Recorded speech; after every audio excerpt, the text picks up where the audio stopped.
Falando nisso, tá? Eu tentei ligar minha câmera, mas não deu aqui. Tudo bem, Jaqueline.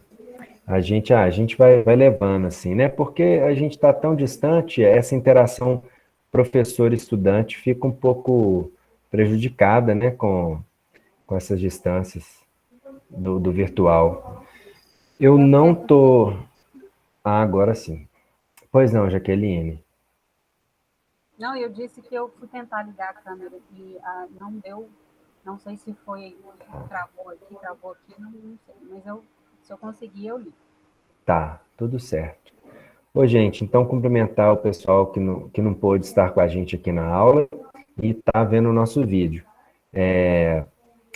Puxar a orelha dessa turma e falar que é muito bom que eles estejam aqui conosco, né?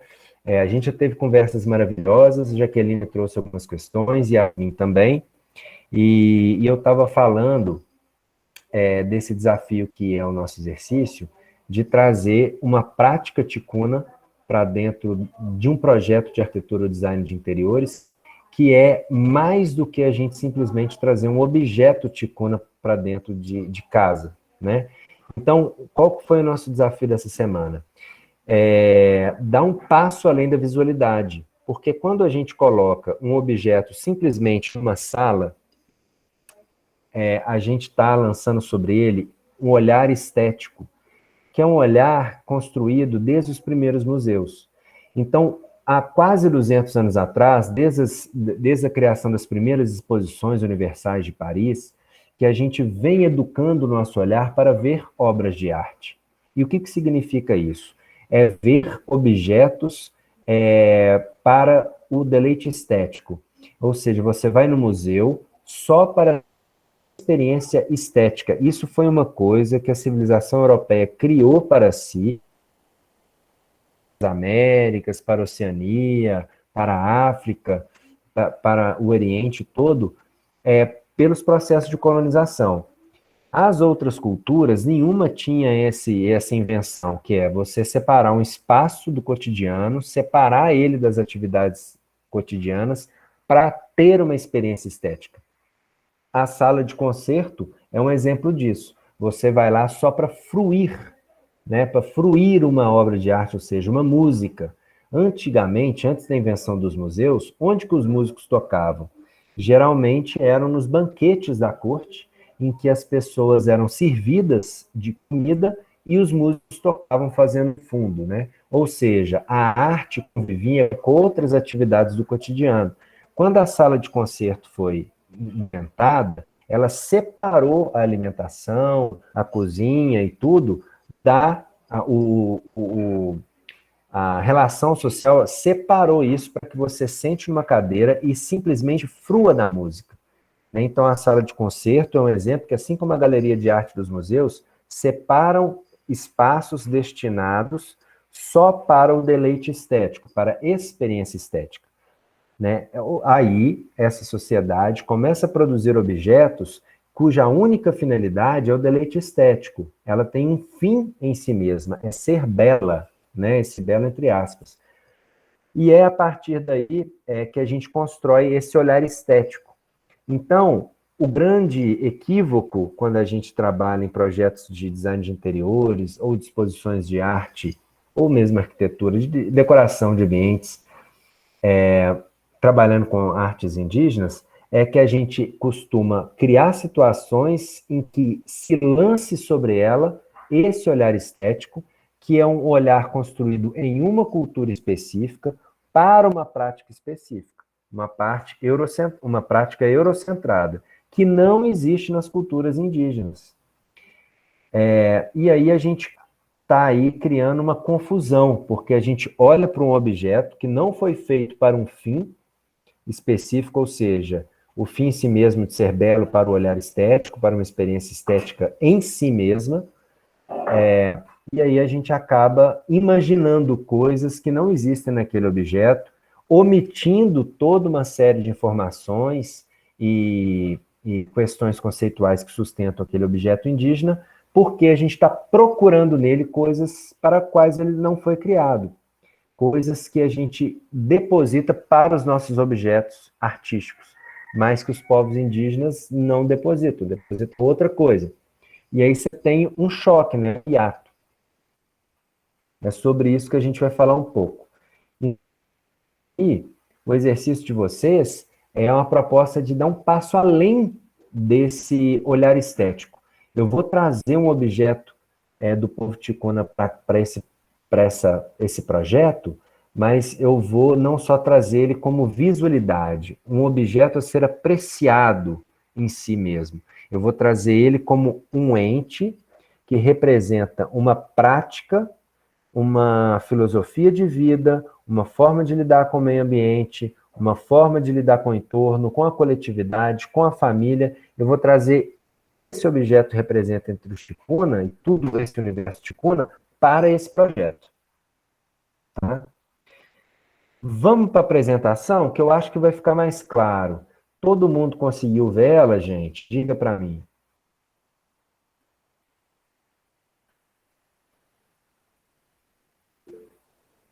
Alô? Sim. Só Luísa? Ah, tá. Regina também, Yasmin. Yasmin, você está com a mão levantada? Você quer dizer alguma coisa? Não, eu esqueci de abaixar. Beleza. Oi, gente. Maiane, Clara, vocês estão boas? O Isla, conto com sua participação também, tá? Senão não funciona, né, gente? Ah, tá. Depois do corte. Vamos lá. Vou passar rapidinho aqui para vocês a apresentação. Vocês vão poder ver ela com calma, hein? Aí, depois da nossa aula. Estão vendo aí, pessoal? Minha tela? Sim. Então, vamos lá. É uma apresentação longa e super complexa, né? Então, eu vou ter que passar bem rapidinho. Então, vai falar sobre o corte e a opressão epistemológica. Pergunta: o que nós, designers e arquitetos, sabemos sobre as culturas e artes dos povos indígenas? Por que nós, designers e arquitetos, trabalhamos com as artes dos povos indígenas em projetos de decoração, mesmo sem conhecê-las ou sem conhecer as culturas que as produziram? Ou seja, a gente sequestra objetos de uma cultura e não quer saber o que significa ali e traz para os nossos projetos. Aí a gente tem aí uma imagem que eu coloquei agora, eu não tinha colocado antes, depois vou atualizar o arquivo, de cocares expostos na parede. O cocar, a gente vai ver bem nessa apresentação, ele é um objeto que tem a ver com a liderança, e são cocares pataxó, se não me engano, com essas 3 penas né, assim, falando de aldeia velha, Barra Velha, aldeia mãe e outras aldeias. Essas 3 penas são características. Olá, Rebeca, tudo bem? Seja bem-vinda. Eu estou falando da apresentação aqui dessa semana. Aqui a gente vê, não, só voltando, o COCAR, ele tem uma ação na comunidade, ele tem uma representação, ele é usado em momentos específicos, e ele aqui, ele vira uma obra de arte, como se fosse uma pintura, uma moldura, né? Então você tem uma sobreposição, uma adaptação conceitual aí. Aqui a gente tem também uma peneira, alguns objetos, né, de palha, algumas máscaras, né? Alguns tecidos, alguns produtos de tecelagem, uns vasos, que eles estão arranjados dentro de uma composição estética. Aqui a questão do cocar, novamente, de várias etnias diferentes, que compõem como cores e formas na composição estética do espaço. Eles falam pouco sobre os povos de origem deles, né? Eles estão mortos porque eles não estão funcionando como eles funcionam nas suas aldeias de origem, não estão na cabeça de uma liderança, de um bailarino ou de um chefe de ritual, mas ele está figurando como uma pintura. Então, é uma apropriação. é uma forma de você ressignificar esse objeto. E a gente está ressignificando ele enquanto obra de arte, ou seja, objetos da nossa cultura. O antropólogo Alfred Gell, ele fala que quando a gente leva objetos para o museu etnográfico, objetos de outras culturas, ou para nossas casas mesmos, a gente está muito mais falando do amor pela nossa prática, de ver objetos belos na parede, apreciar essa forma de lidar com a beleza, do que fala do nosso amor sobre as outras culturas, né? Isso é muito mais etnocêntrico, fala muito mais sobre nós do que as outras culturas, porque esses objetos estão apagados, são mortos, foram sequestrados seus ambientes e estão sendo vistos como nós vemos os nossos objetos. E vamos lá. Que parte das artes indígenas tem interessado aos designers e arquitetos e quais partes têm sido desprezadas? Assim, desses objetos claramente de autoria indígena, de alguns povos indígenas, que importa? Qual que é o papel deles aqui? Né? Compor um ambiente, harmonizar a composição, trazer uma imagem talvez de rusticidade, de elegância, de refinamento cultural, ou seja, aquela pessoa daquela família é tão culta que ela estuda os povos indígenas, ela se interessa pelo diferente ou pelo exótico, pior ainda, né? O que significa para nós? O que interessa para o arquiteto ou para o cliente? O gesto de apropriar a artística desses povos e usá-las para fins meramente decorativos não seria um gesto duplo de apreço formal e desprezo conceitual? Apreço formal porque são objetos belos, obviamente, né, tem uma beleza, mas também um desprezo conceitual, porque não interessa nem um pouco para que o cocar é feito, como ele é feito, né, qual que é o processo de construção dele, ou como ele é empregado, qual que é o lugar dele naquela cultura que o produziu. Não interessa isso aqui. Interessa que ele é belo, a aparência formal só. Então, por isso que é apreço formal e desprezo conceitual.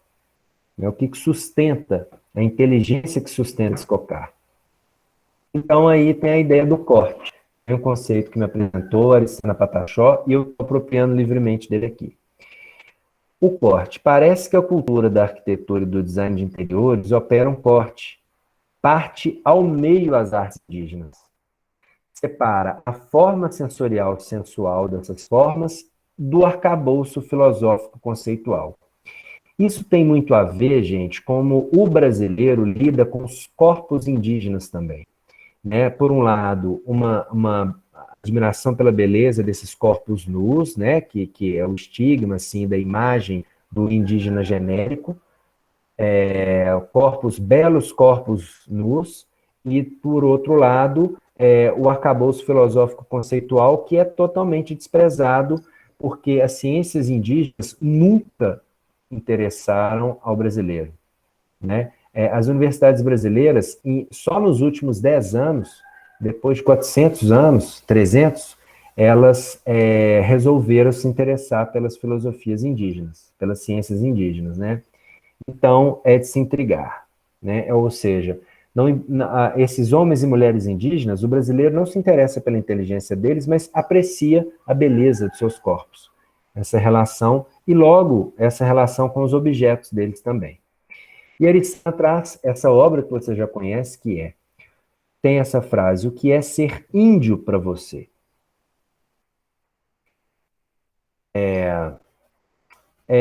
Esse conceito do corte, a Aristana trouxe para mim, num contexto específico, como o corte operado pelo encontro de um povo indígena e os homens brancos, né, os invasores. Porque esse encontro vai definir um antes e um depois. Ela faz um corte na vida desse povo, e antes era de um jeito e depois vai ser completamente diferente. E nunca mais aquele povo indígena vai ser como era antes, né? Vai existir, talvez, as miscigenações, as doenças trazidas por esses invasores, a guerra, a troca cultural, eles vão trazer outras necessidades, né? Então nunca será como antes.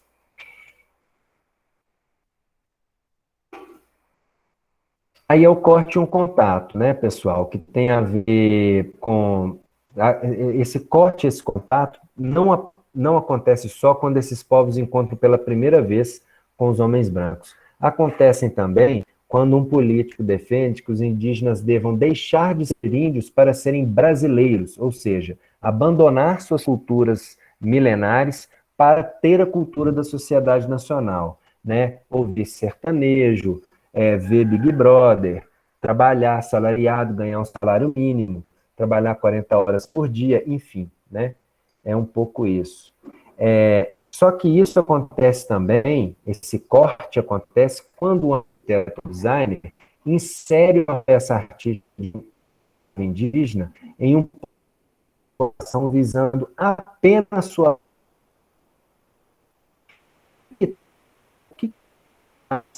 Thales, dessa opção do arquiteto e do político. Oi.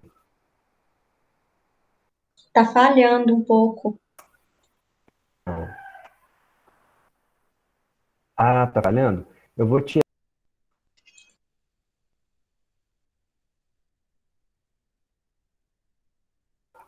Ô, gente, desculpa. Falhou muito? Querem que eu volte um pouco? Assim, meio que picotou o que você estava falando, sabe? Não entendi, Clara. Fala de novo. Alô? Estão me escutando, gente? Eu vou desligar minha câmera aqui, que eu acho que vai facilitar um pouco. Vocês querem que eu volte até que ponto?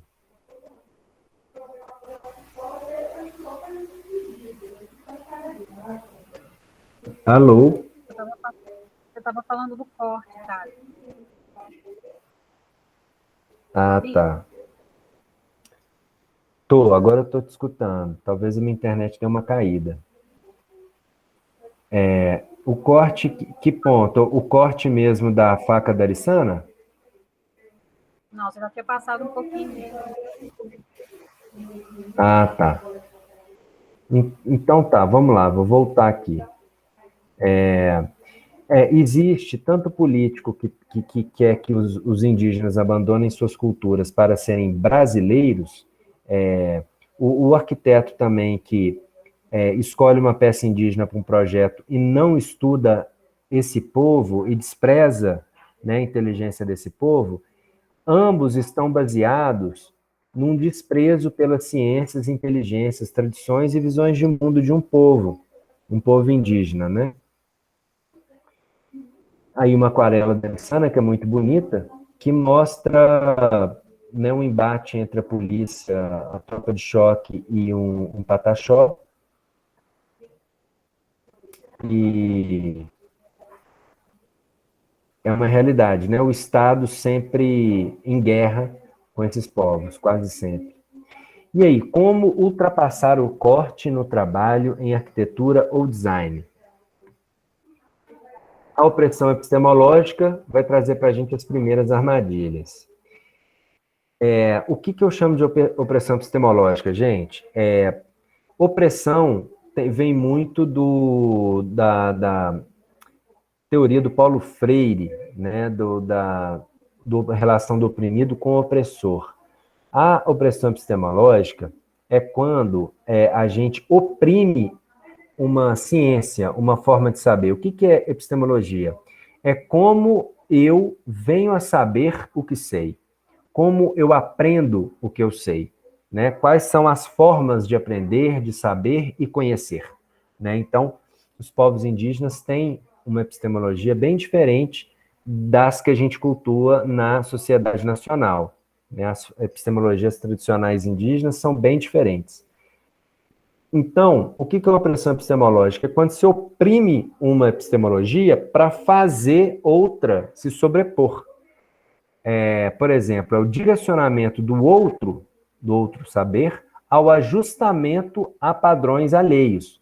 Então, eu faço um cocar se ajustar na caixinha da minha moldura para que ela funcione como obra de arte, uma categoria que existe em uma ciência, em uma cultura, mas não existe na outra. E a opressão epistemológica concorre para a subversão da natureza das artes indígenas e dos sentidos atribuídos a elas por seus povos por uma perspectiva estrangeira. Aí tem a captura de sentido e a adaptação conceitual. A captura de sentido, gente, é quando a gente, de forma muito apressada, quer resumir o sentido das artes indígenas, das práticas daquele povo, né? Então, eu pego algumas pequenas informações, resumo uma ideia e falo, é isso aqui. Eu capturei o sentido dessa coisa. Só que a captura de sentido, ela é falha desde o princípio, porque a gente nunca vai ter informações suficientes para definir, né, alguma prática ou arte indígena.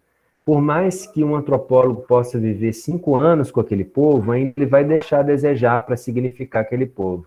Porque ele está sempre falando do ponto de vista de uma cultura dele. E se for um antropólogo brasileiro, ele vai falar de um jeito. Se for um antropólogo japonês, de outra forma, né?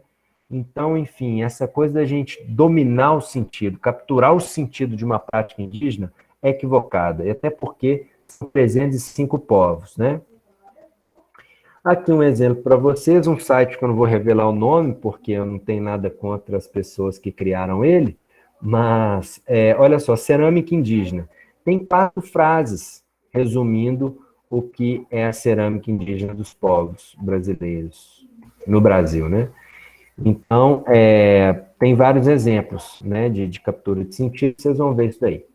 A adaptação conceitual é diferente, é quando a gente ajusta, força o ajuste de um objeto, uma prática, para que como uma prática nossa. Então, eu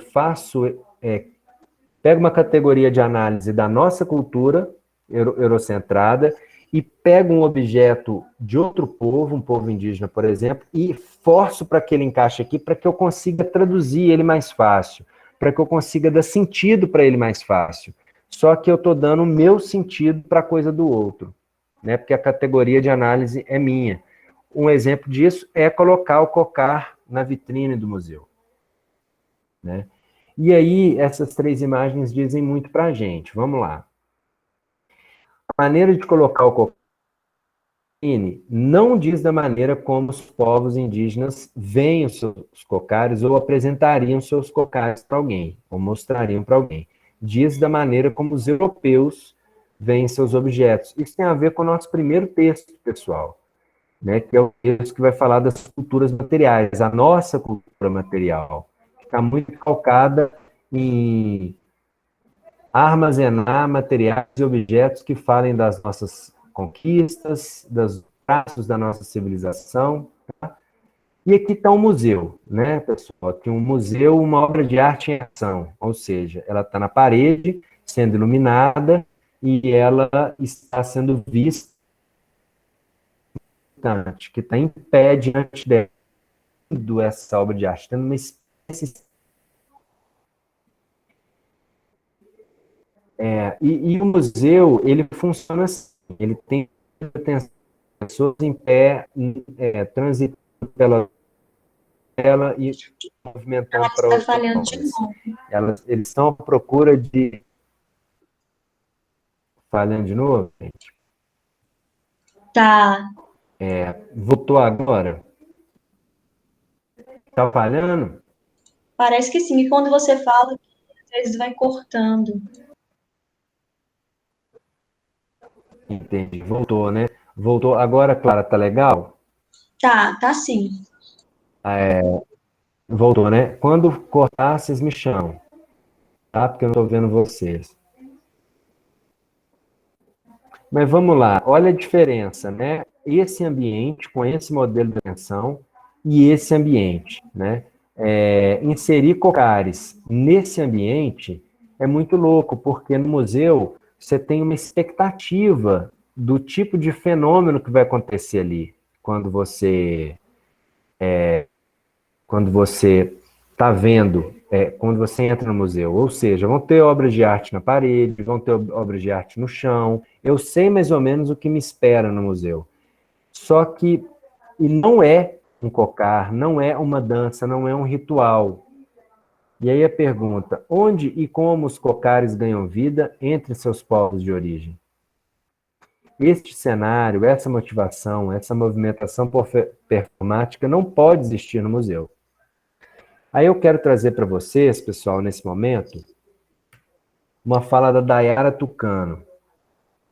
Deixa eu ver aqui, vamos fazer o seguinte. Esse é um movimento que vocês podem fazer.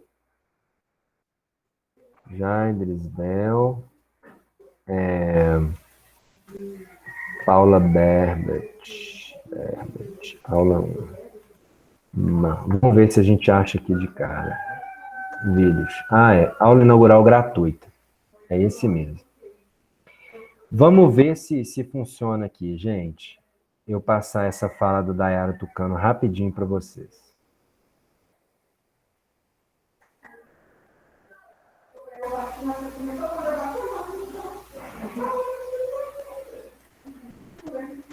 É 3 minutos de fala da Dayara e ela fala coisas maravilhosas sobre... Continua no presente e continua agindo. Agindo, no arte.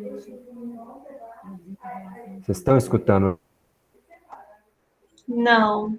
Não, tá muito baixo. Tá muito baixo? Eu não tô ouvindo, não. Tá, eu tô aumentando e vamos ver se vocês conseguem escutar. Isso é uma Tá dando para escutar? Tá dando para escutar, gente? Ainda não. Para mim, que não. A fala dela não rolou para vocês? Não. Diz que Tá, peraí, deixa eu ver. você tem escutado do Jair também. E essa parte do Rio Negro, né, nas rochas, eu acho que ela ajuda. Tá rolando? Vocês estão escutando agora? Oi?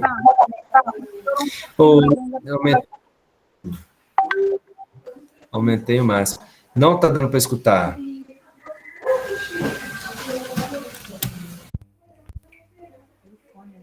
Não, eu tô com fone aqui, então. Aqui, ó, vamos fazer o seguinte, gente. Eu vou mandar esse vídeo para vocês aqui no chat. Pode ser? Pode ser. Vocês clicam nele e vocês vão escutar do minuto 31 ao minuto 34,5.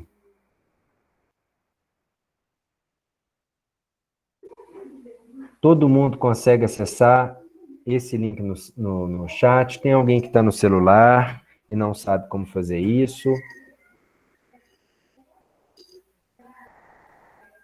Todo mundo consegue, pessoal? Preciso saber se todo mundo consegue, para a gente ficar 3 minutos, 2 minutos e meio. Eu consegui abrir aqui, eu estou no computador e abriu aqui. Tá. Aí, Jaqueline, você tem que ir no minuto 31 e vai escutar a fala da Dayara Tucano até 34:30. Quem mais, gente? Regina, Yasmin, Regina Sim, Maiane, o Isla conseguiu, Luísa, sim. Então, vou deixar vocês assistindo. São 2 minutos e meio. Rebeca, conseguiu aí?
Pessoal, todo mundo escutou, conseguiu terminar? Sim.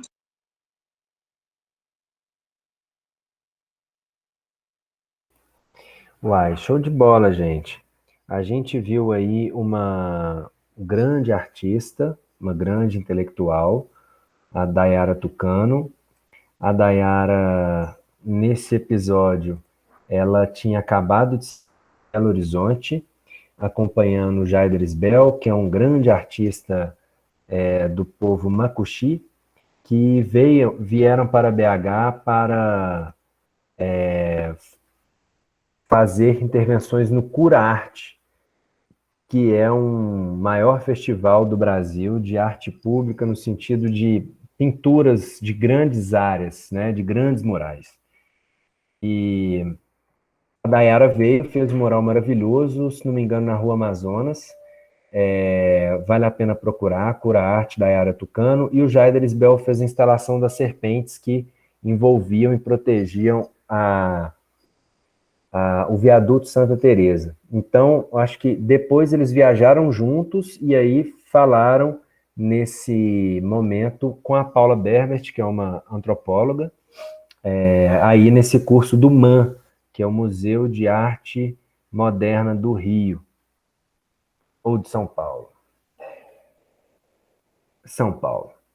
Tá, turma? Então, o que vocês viram aí na fala da Dayara que vocês queriam trazer aí para a nossa discussão?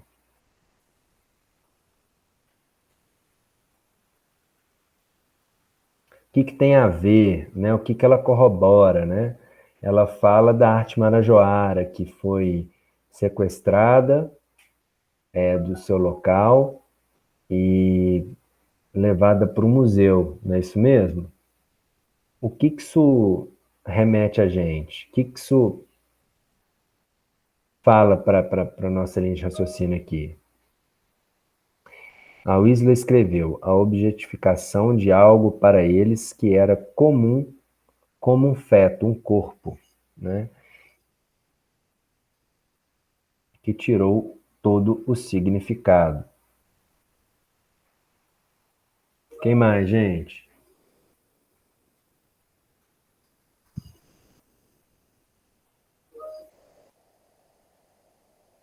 Estamos escutando, gente? Desapropriação cultural. Vocês estão com medo de falar, gente, aí no vídeo? Eu vi que ela falou o que você já, né, começou dizendo aí, que essa questão mesmo do que se perde, né, do que está por trás ali daquela peça, né, como foi feito, da história daquele objeto, né, como foi feito pelos índios. Ela. Só a Jaqueline, gente, que vai falar, que vai salvar a lavoura?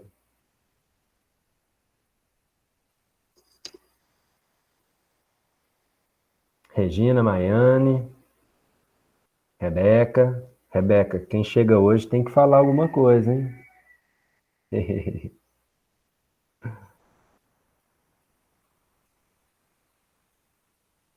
É mesmo Né? aquilo que você falou, né, Thales? É aquela coisa de, como que fala? Você está fazendo uma apropriação de uma cultura, está apropriando para sua própria cultura e você não olha, a nenhum momento você está olhando, né, para outra cultura. Então, assim, ao meu ver, assim, claro, né, e ao ver de todos, é uma grande falta de respeito e lamentável. E mas assim, um comentário meu mesmo, né? Mas Essa prática colonizadora, né, Clara, de você roubar objetos de outras culturas e levar para a sua terra, para os seus museus, ela é muito antiga. O Napoleão Bonaparte foi um dos maiores saqueadores, né, dos povos que ele foi invadindo. E hoje os grandes museus da França, o Louvre, têm extensas coleções que são de pilhagem, são resultado de pilhagem. E esse gesto é muito simbólico para a gente pensar como a gente vem levando, compondo os nossos museus. Vou apresentar aqui para vocês uma fala que vai ser significativa também. Não sei se vocês conhecem, a Renata Marques, ela é uma professora da UFMG, da arquitetura, e aí ela vai falar sobre isso. Davi no museu. Davi é o Davi Copenhague. Ela pega um texto dele, do livro dele, que é A Queda do Céu, e quando o Davi narra quando ele foi para Paris, convidado para falar sobre a Amazônia, né, como uma liderança. E aí, posso ler rapidamente para vocês aqui? Contar essa história aqui para vocês. O Davi Copenhague é um xamã Yanomami, uma figura muito importante para o mundo global hoje, muito famoso, muito respeitado fora do Brasil, e tem um capítulo no livro dele que é maravilhoso, que chama Na Cidade. Quando ele vai para Paris pela primeira vez e ele começa a cambalear de tanta dificuldade que ele tem com aquele universo. E ele começa a descrever algumas coisas em Paris que para ele são absurdas e para nós é muito normal. E ele começa a tentar procurar enxergar uma lógica de por que ele estava cambaleando ali, sentindo como se ele estivesse andando sobre o rio, mas não, era chão, né? Enfim. E ele começa a criar sentido para tudo aquilo que ele estava sentindo. E ele tem encontros à noite com os chapiri, com os espíritos das montanhas europeus, e ele tem várias conversas incríveis, né, com esses espíritos. E ele vai relatando tudo. E aí a Renata traz, quando ele vai visitar o Museu do Homem lá em Paris. Eu vou ler para vocês. Que é um museu etnográfico, né? Quando o xamã Yanomami, Davi Copenhague, esteve em Paris, em outubro de 1990, foi convidado a visitar o antigo Museu do Homem, na orla do rio Sena. A visita não despertou em Davi o encantamento estético nem o esclarecimento científico. Em vez disso, aqueles que o acompanhavam se surpreenderam diante de uma reação tão inesperada quanto óbvia. Abre aspas. Levantaram-me para visitar uma grande casa que os brancos chamam de museu. Fecha aspas. Conta Davi em seu livro A Queda do Céu. Ele falando, deu-me muita pena ver todos aqueles objetos abandonados por antigos que se foram há tanto tempo. Mas, sobretudo, vi lá, em outras caixas de vidro, cadáveres de criança com a pele enrugada, múmias, né? Corpos mumificados. Tudo isso acabou me deixando furioso. Pensei, de onde vêm esses mortos? Não seriam os antepassados do primeiro tempo? E seus ossos ressecados dão dó de ver. Os brancos só tinham inimizade com eles. Mataram-nos com suas fumaças de epidemias e suas espingardas para tomar suas terras. Depois guardaram seus despojos e agora os expõem aos olhos de todos. Que pensamento de ignorância! O Davi ficou possesso, porque é muito desrespeitoso você mostrar um corpo mumificado em processo de decomposição em alguns pontos, assim, né? É muito feio você mostrar isso. E ele fazia isso com os povos indígenas, né? Alguém escreveu alguma coisa aqui? E aí ele continua. Davi continua atônito a sua visita guiada por ele mesmo para nós, ou seja, nós brancos, o povo do museu. Ele fala, se os brancos querem mostrar mortos, que moqueiem seus pais, mães, mulheres ou filhos para expô-los aqui em lugar de nossos ancestrais. O que eles pensariam se vissem seus defuntos exibidos assim diante de forasteiros? E ao final completa. Nós nunca faríamos uma coisa dessas.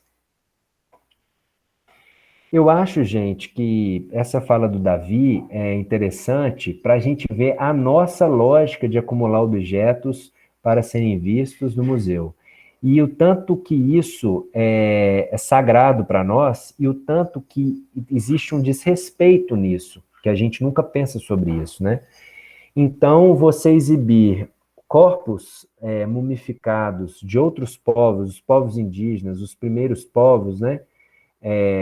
Habitantes dessa terra, como diz Davi, é humilhante para esses povos, os descendentes desses povos, porque os cadáveres devem ser guardados, devem ser protegidos, né?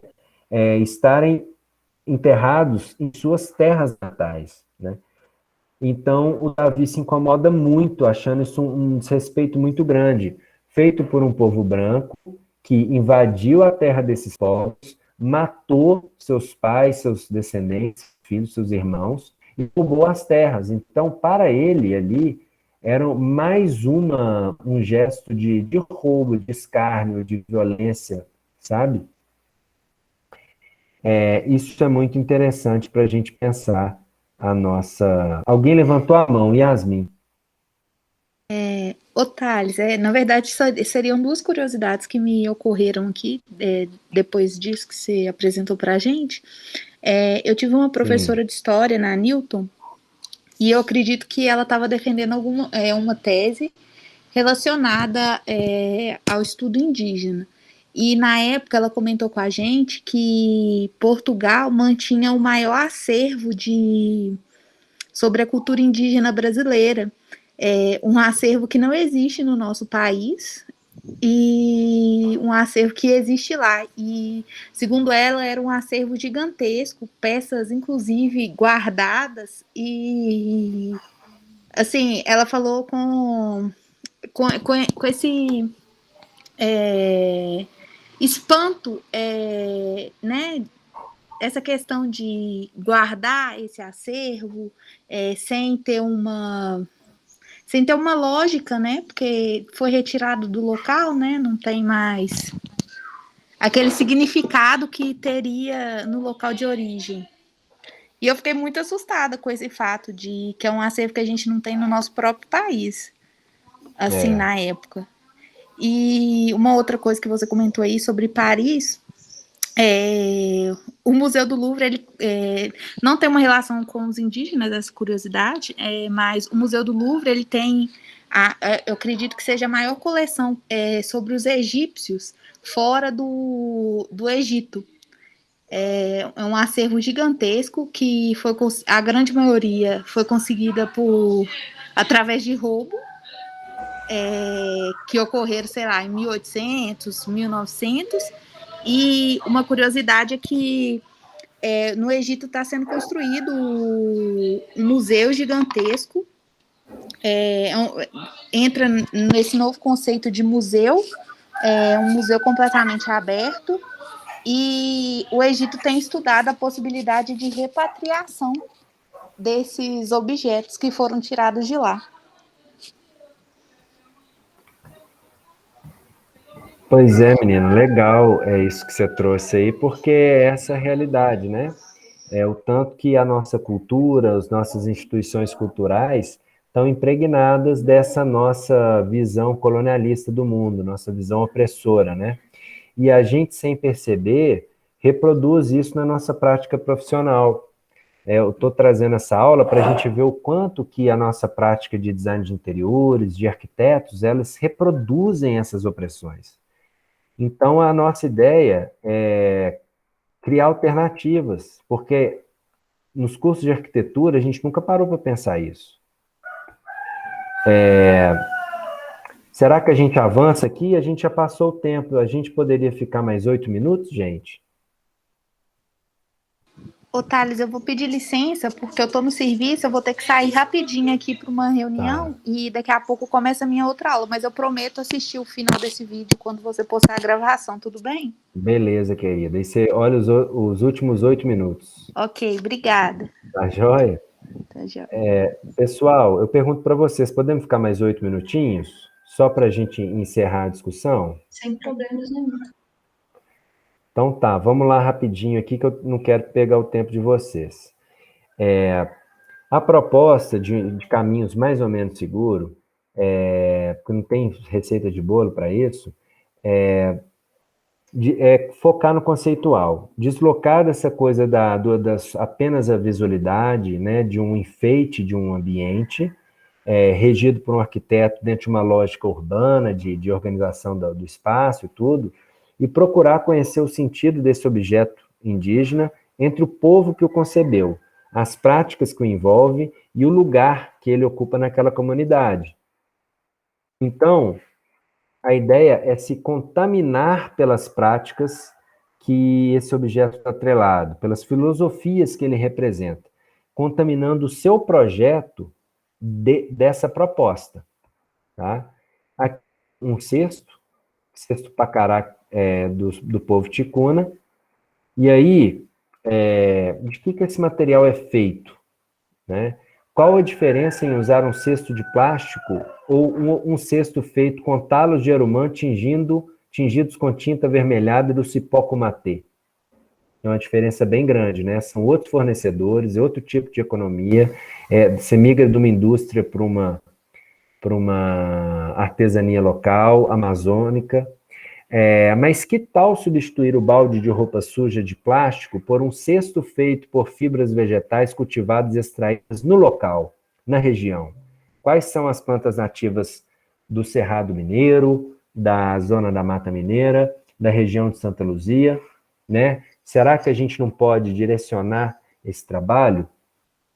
Enfim, tem uma turma que trabalha com bambu de forma muito legal, em Paraopeba, no Cerro. Mas vamos dar um passo à frente. Esse é apenas um elemento que o cesto ticuna sugere para a gente. Será que usar o cesto ticuna para virar um balde de roupa suja, que é algo que a gente já está acostumado, já está instituído, não seria também uma forma de adaptação cultural, uma adaptação conceitual, né? Você pega um objeto que é usado para, sei lá, transportar tubérculos da roça até a casa, por exemplo, e a gente apropria dele da mesma função dos nossos objetos. Ou seja, você troca o plástico branco por um cesto colorido, né, de fibra. Isso não muda muita coisa. Em vez de inserir um objeto indígena dentro da lógica de habitação, construção das casas das cidades, se contaminar pelas outras práticas de habitar e construir que ele suscita. E aí, trata-se de se inspirar por processos indígenas. E aí não é trazer os modelos indígenas, ou seja, a prática ticuna, por exemplo, de carregar legumes no cesto, né? Aí você vai ter que criar uma horta, e a galera lá da Santa Luzia que você está fazendo esse projeto vai ter que pegar a horta ali e trazer para dentro de casa com aquele cesto. Não é isso, gente. Não é importar modelos normativos. É criar exemplos, inspirações, contaminações, né? O que seriam isso? Ideias, técnicas, instituições que funcionam como inspirações, pistas, sugestões, convites para se fazer algo diferente, algo igualmente diferente ou diferentemente igual, em relação ao exemplo inicial. Então, é reinventar seus projetos a partir de uma inspiração desses povos indígenas. A idade das fibras naturais e a filosofia do cultivo extrasustentável, que tal reinventar as práticas daquele lar urbano a partir das práticas e usos do povo indígena que produz aqueles cestos? Como e em que os ticuna usam os cestos pacararumã? Se os ticuna usam cestos para carregar alimentos até suas casas, é possível reinventar as práticas daquela casa, daquele lar, daquela família urbana a partir dessa prática, né? A quintal, a horta, a colheita, a vontade de plantar seu próprio alimento. Ou seja, olha só o tanto de coisa que já começa a abrir para um projeto de vocês quando a gente traz um objeto do povo ticuna. Que formas de fazer o mundo dos ticuna podem nos ensinar, né? Então, assim, trazer, gente, toda uma filosofia de vida, de lidar com o ambiente, de ser sustentável, né, de produzir seu próprio alimento, de ter uma coisa da coletividade, que pode ser trazido para os lares, né, trazer o conceitual desses povos. Esse desenho lindo aqui, que vem da exposição Vai e Vem, que esteve em Belo Horizonte, mas sofreu epidemia, a gente perdeu uma exposição maravilhosa. A gente tem aqui alguns projetos de inspiração. Estava conversando com uma amiga e ela dizendo que as redes, né, que são tradicionais dos povos indígenas, aí os povos ribeirinhos, os caiçaras e tal, foram muito utilizadas por vários artistas e arquitetos. O Olho de Sica no Cosmococas, o Lúcio Rede, mas assim, a rede veio ser um mero detalhe visual nesse projeto desse arquiteto, no projeto funcional desse arquiteto, ou ela, de fato, transformou conceitualmente o projeto desse arquiteto ou desse artista. Então, a pergunta como as redes são usadas? Elas trazem novas naturezas de ser e estar com o coletivo, local, território ao redor? Elas trazem à tona as filosofias dos povos que a utilizam milenarmente, né? E aí tem várias coisas que uma rede de dormir traz para a gente. Não só uma forma de estar no espaço, mas o tipo de material que é feito, né? Que pode ser muito mais sustentável com colchão de espuma, por exemplo, né? Aí a gente pode pegar, por exemplo, as práticas de construção do Chacriabá, ou as casas coletivas no Xingu, por exemplo.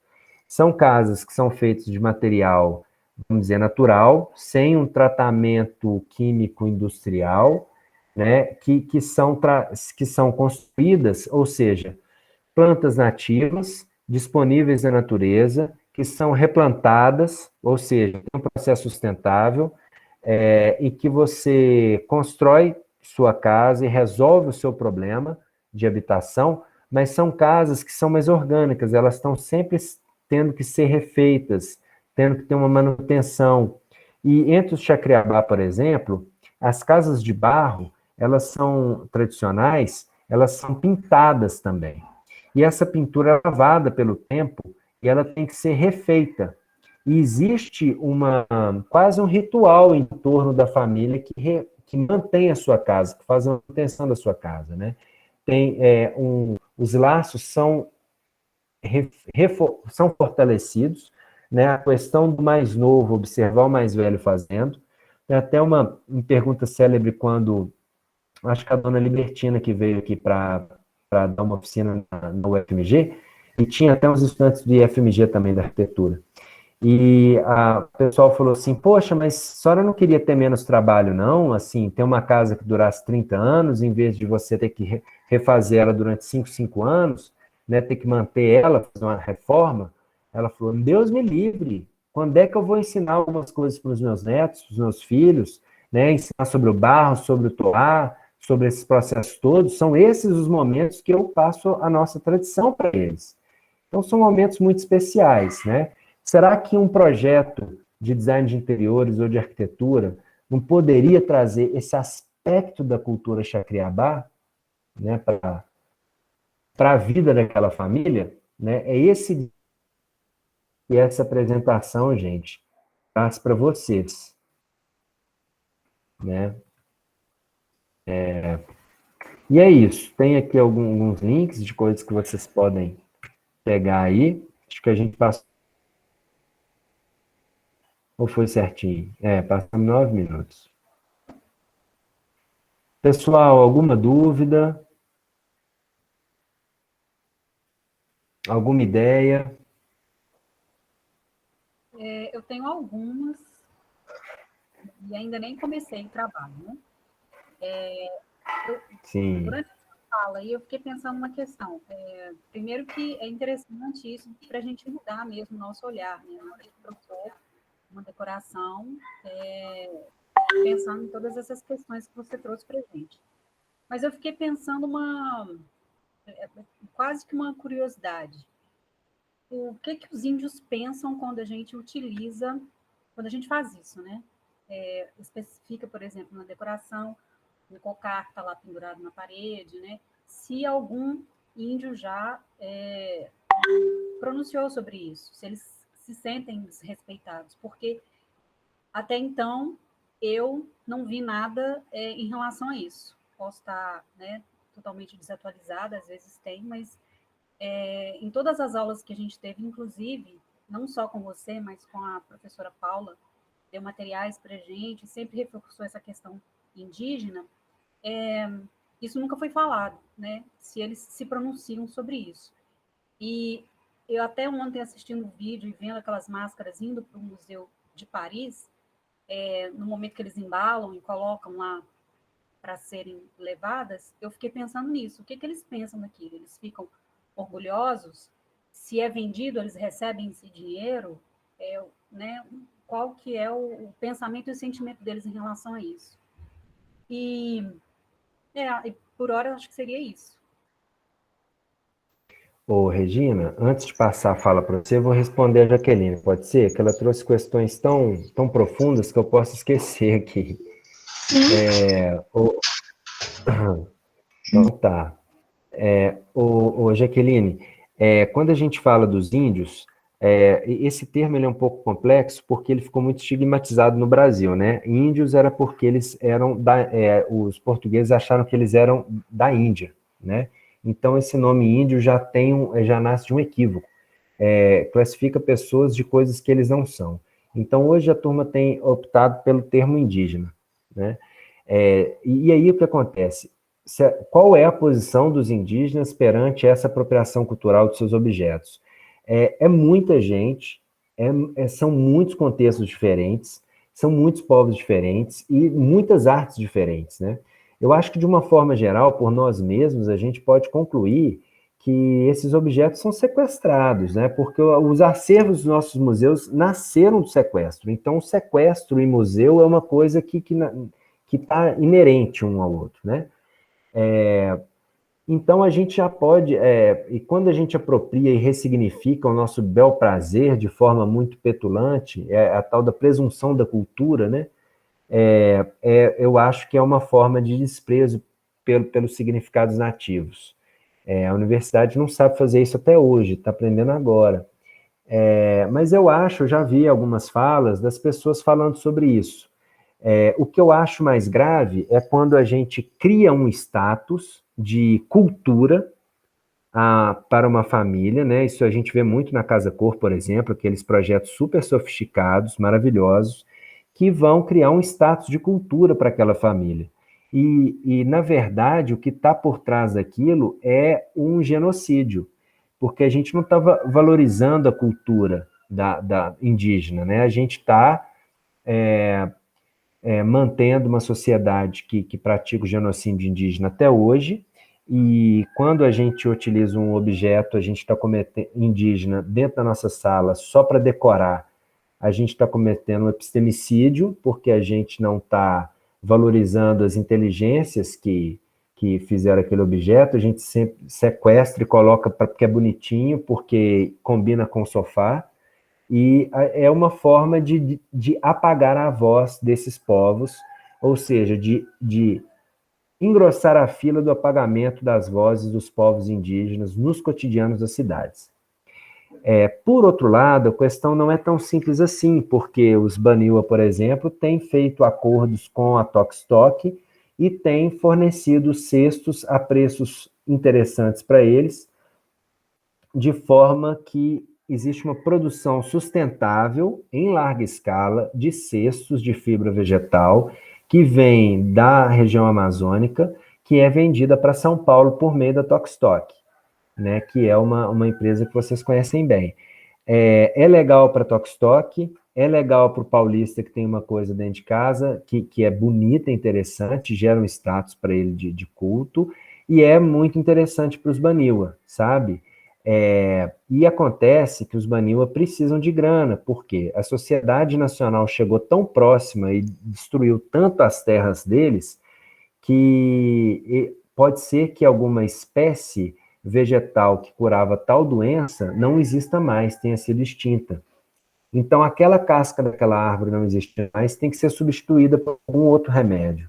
e aí é preciso ter dinheiro para comprar remédio na farmácia, sabe? Então, hoje, a maioria dos povos indígenas, mesmo aqueles com terra demarcada, sofrem uma limitação tão grande, uma imposição tão grande, que eles precisam, sim, de dinheiro, às vezes, para se locomover, para comprar mantimentos, né? Porque a terra muito pequena não dá mais para sustentar aquela coletividade, né? A terra empobreceu, perdeu algumas espécies. Quando a gente fala de reservas grandes, a gente está falando de perder algumas espécies. Quando a gente fala de povos que estão sem terra demarcada, é perda de tudo, de quase tudo. Ou, no caso dos Machacari, terras que são improdutivas, muito secas, né, que não tem riqueza nenhuma, que foram destruídas pela ação agropecuária, que é puro pasto, né? A Wisla levantou a mão, eu vou passar para a Regina. Pode ser, Wisla, que ela levantou primeiro? Pode. Professor, sobre a atividade que a gente tem que desenvolver, eu até fiz, eu nem sei se está correto, mas questão da forma de habitar, eu inspirei na tribo dos Tucuna, né? Ticuna. Me fala, agora esqueci o nome, a casa deles, a Maloca.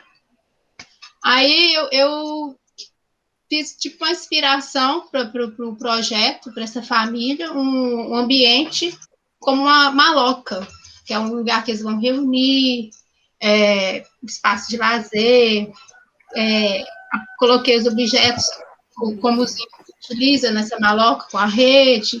Aí eu queria saber se era dessa forma, assim, essa questão de utilizar os objetos dos índios como eles utilizam, né, na vida deles. Aí eu fiz tipo uma analogia, assim. Aí eu queria saber se era dessa forma, assim. Regina, eu acho que é um pouco por aí mesmo.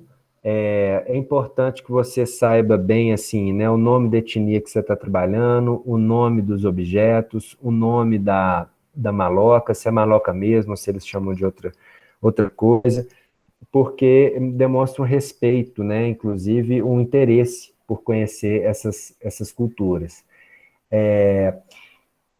A ideia que vocês é o seguinte: essa apresentação traz uma questão muito do ponto do ideal, né? É fácil falar como mudar a casa de uma pessoa e como fazer uma família plantar uma horta, enfim, né? Ou extrair as fibras da própria casa. Você planta, tá boa, colhe alimento, sabe?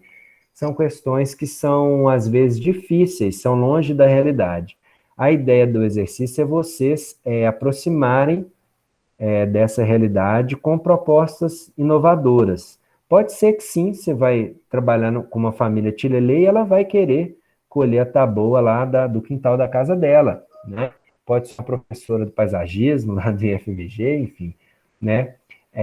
Pode ser uma família que tem coragem de ter uma vida mais sustentável, menos cômoda, né? Mas mais saudável, né? Enfim, a gente tem que pensar muito para a gente não cair no campo do exótico, né? Por exemplo, é viável a gente fazer uma maloca? Tem fornecedor do tipo de fibra que vai colocar no teto? Piaçava, por exemplo, fibra de piaçava. Eu estava conversando... Oi? Sapê? Não entendi. Acho que é sapê que fala, é aquele capim, tipo que eles colocam, tipo no quiosque. Mas tem que ver, lá entre os Pataxó e Piaçava, tem que ver de onde que você vai pegar, porque o sapê também é muito genérico. Tem que ver na nossa região, por exemplo, sabe? Essas complexidades. Os Pataxó usam Piaçava, talvez no Xingu a turma usa outra coisa. Tem que dar uma... É bom, a ideia é essa, é a gente escrafunchando esses detalhes aí, né? Porque tem alguns inconvenientes também, sabe, com o uso desses materiais. Um amigo meu, Pataxó, Burianã, ele está fazendo uma casa na roça, né? Eles moram na terra indígena Coroa Vermelha, que é uma aldeia urbana, e tem uma roça. Então, e aí ele viu que o forro o telhado vai sair mais barato se for amianto, se for telha, do que se fosse piaçava. Então, ele, que é pataxó, está com essa dificuldade financeira de manter uma tradição de arquitetura. Por quê? As matas que tem a piaçava já são muito reduzidas, a extração, né, não é mais difícil, não tem uma galera que está extraindo sempre, porque pode ser que tenha um controle ambiental, ou pode ser que não tenha saída no mercado, então tem uma série de complicações, né, que a gente vai... É legal vocês pensarem nesse projeto de vocês. Mas a ideia é que o projeto de vocês funcione no cotidiano das famílias. Isso que eu queria dizer para vocês. Mas é por aí mesmo. Ei, Wisla, vamos lá? Você estava falando sobre essa troca de materiais. Eu vou assistir um vídeo esses dias que uma xamã disse que é mais fácil ela trocar os materiais do que pegar da própria natureza, porque não tem mais. Mas a minha dúvida era, quando você falou que terra demarcada, eles levam em consideração que esses indígenas, eles fazem tipo uma troca, porque dá um certo tempo eles mudam para uma terra mais fértil. E eles levam isso em consideração quando vai fazer a demarcação ou não? Ô, Isla, nem sempre os processos de demarcação são sempre conflituosos, né? Você estuda os povos, você vai vendo, assim. Entre o Chacriabá, por exemplo, ela aconteceu na década de 80, em 87, se não me engano, só depois que um fazendeiro matou um vice-cacique Chacriabá. E aí foi uma grande polêmica, os jornais noticiaram, e finalmente os Chacriabá tiveram a terra demarcada. Durante muitos anos, os fazendeiros invadiam a terra Chacriabá, cercavam, expulsavam os indígenas de lá, alegando que aquela terra era deles e que os indígenas, a casa estava dentro da cerca deles, né? Então, se eles não saíssem, eles matavam, os capangas matavam os animais, destruíam a roça, até que matavam mesmo gente da família.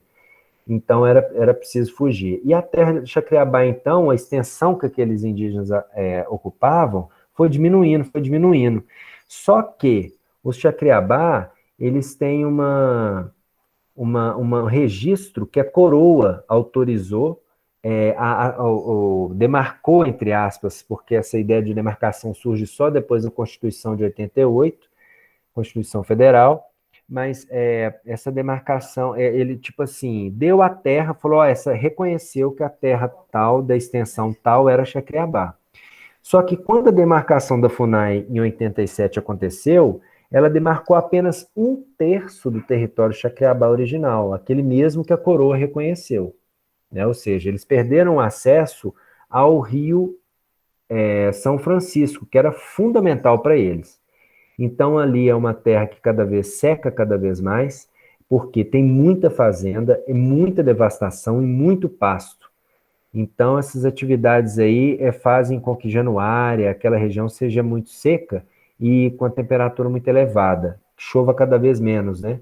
Então, esse é um caso de demarcação para te dizer que não se leva em conta sempre as necessidades do povo. A população Chacriabá tem aumentado e a terra está ficando pequena. Enfim, tem outra coisa que vê aí. Quando você fala que a turma abandona um território e muda para outro, isso tem que ser previsto, sim, pelos antropólogos e os agentes públicos que têm que fazer essa demarcação. Nem sempre isso acontece. A gente vai estudar os Kayapó, um trabalho que eles fazem, eles derrubam uma pequena parte da mata, fazem a sua roça ali, e depois de 5 anos, essa roça começa a ficar improdutiva, eles abandonam aquela roça e abrem outra clareira na mata. Isso está dentro de um ciclo sustentável da terra, porque aquela roça abandonada, em 5 anos, ela vira floresta de novo. Só que com uma vantagem, com vários tubérculos, várias frutíferas, vários cereais que ficam disponíveis para os animais. Então, essa prática Kayapó, comprovadamente, ela favoreceu a biodiversidade da Amazônia, por exemplo, porque do Cerrado, sabe? Porque você criou reservas nutricionais para os animais. E muitos dos animais são semeadores dessas espécies. Então, essa prática de fazer roça, de abandonar a roça e tudo mais, só enriqueceu a floresta, entende? Então, assim, existe esse nomadismo, né, de você mudar a roça, às vezes você muda a aldeia inteira, existe, mas existe um ciclo super sustentável que segue a turma aí. Ô, gente, eu estou respondendo vocês meio rápido, estou dando espaço para réplica, porque a gente já passou bem do tempo. A Rebeca falou assim: tive a mesma dúvida, se eu tenho que fazer um projeto a partir de uma casa construída e adaptá-la às tradições ticonas, certo?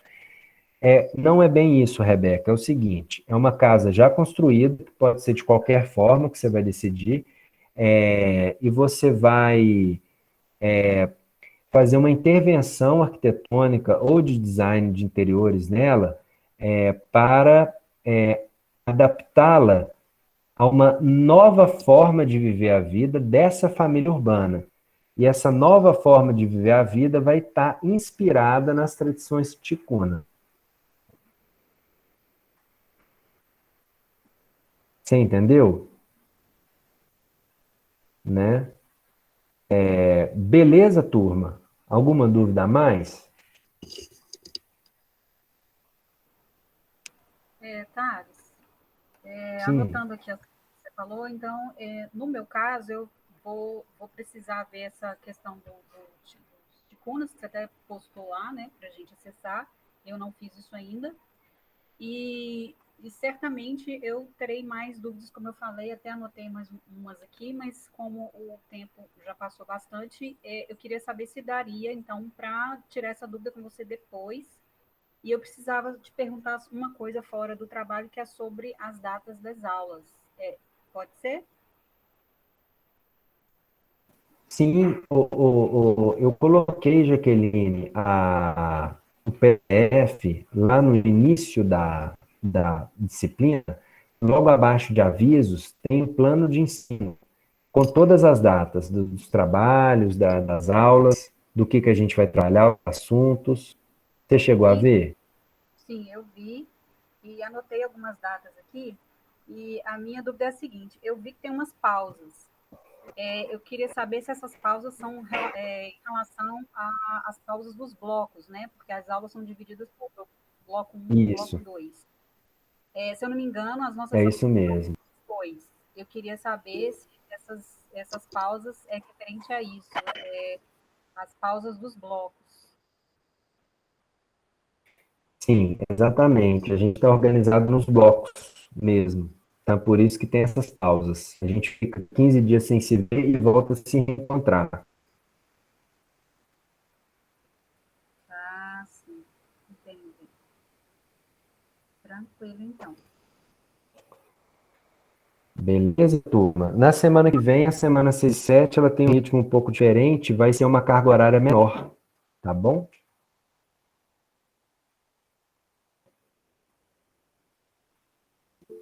E Clara, você quer falar?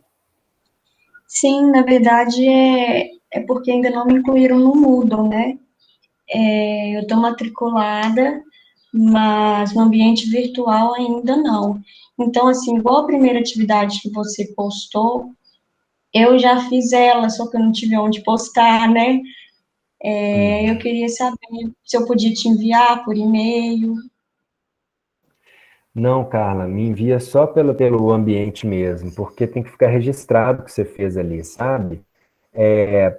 Manda uma mensagem hoje para o Núcleo EAD, cobrando a sua inserção no Moodle, porque essa situação é sustentável, Pois é, porque eu já né? conversei com a Paula e com a secretaria sobre isso, né? E até agora não resolveu. Tá. Então, Dá um toque lá no pessoal do Núcleo EAD, você sabe como é que acessa eles? não. Você pode procurar, eu vou te mandar um material, um tutorial. Tá, tá? Para você acionar eles, tá bom? por favor. Então Então tá. eu aguardo, né? Assisto as aulas, vou fazer as atividades, e assim que eu tiver acesso, eu posto, então. Sim, beleza. É isso mesmo. Então Vamos tá, combinar assim. Gente, tá. vou Então interromper aqui a gravação.